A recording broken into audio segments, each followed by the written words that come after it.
चीन, Britain, European union समेत 35 से ज्यादा देशों के पावरफुल नेता इस वक्त देश की राजधानी दिल्ली के अंदर मौजूद हैं।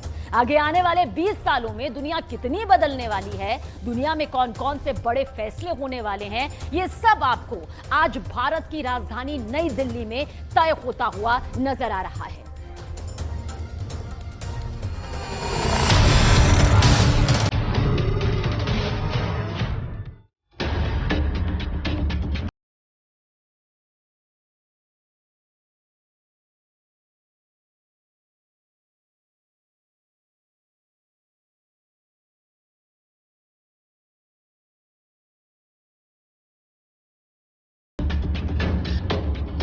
इन तस्वीरों पर दुनिया के 8 अरब लोगों की निगाहें लगी हुई थीं। जो बाइडेन ने जब हिंदुस्तान की धरती पर कदम रखा तो सबसे खास मेहमान के स्वागत का इंतजार पूरा था। दुनिया की सबसे बड़ी महाशक्ति और सबसे ताकतवर प्रेसिडेंट जो बाइडेन ने राष्ट्रपति बनने के बाद पहली बार भारत में कदम रखा और बाइडेन के पहले कदम से ही कदमताल करते हुए भारत ने उनके स्वागत में पलक पावड़े बिछा दिए।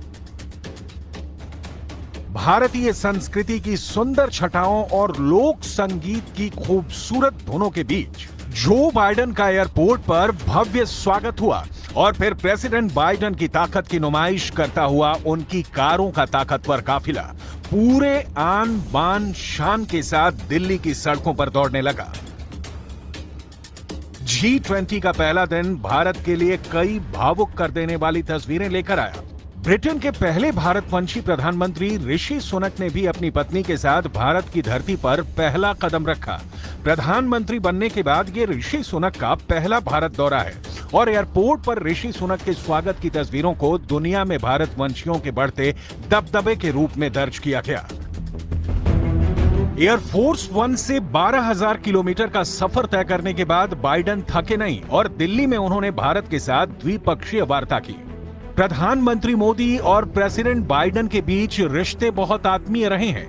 दुनिया के 2 अलग अलग देशों में 2 बार ऐसा हुआ जब प्रेसिडेंट बाइडेन खुद प्रधानमंत्री मोदी से मिलने के लिए उनके पास आए।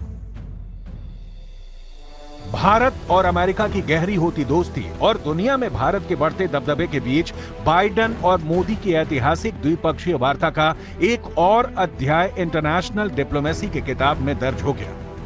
प्रधानमंत्री मोदी भी जानते हैं कि बाइडेन क्या चाहते हैं और इसी आधार पर भारत भी अपने राष्ट्रीय हितों पर बात कर रहा है। भारत को तकनीक के मामले में अमेरिका से बड़ा सहयोग मिल सकता है, खासकर हथियारों की इंडस्ट्री को कैसे भारत के अंदर बड़ा और प्रभावशाली बनाया जाए, ये भी मोदी सरकार का एक बड़ा एजेंडा है। लड़ाकू विमानों में लगने वाले जेट इंजन के लिए अब भी भारत विदेशों पर निर्भर है। तेजस में जेट इंजन अमेरिका की कंपनी का लगा हुआ है और अब अमेरिका भारत के साथ जेट इंजन की तकनीकी को साझा करेगा। इस डिफेंस डील को मोदी और मजबूत करने पर जोर देंगे। इसके अलावा भी और कई मसलों पर मोदी और बाइडेन की चर्चा हुई है। दुनिया में उस देश की शान और रुतबा बहुत बड़ा होता है जो हथियारों को बेचता है और अब भारत सिर्फ हथियारों का खरीदार ही नहीं बल्कि अब भारत अपने हथियारों को बेच भी रहा है।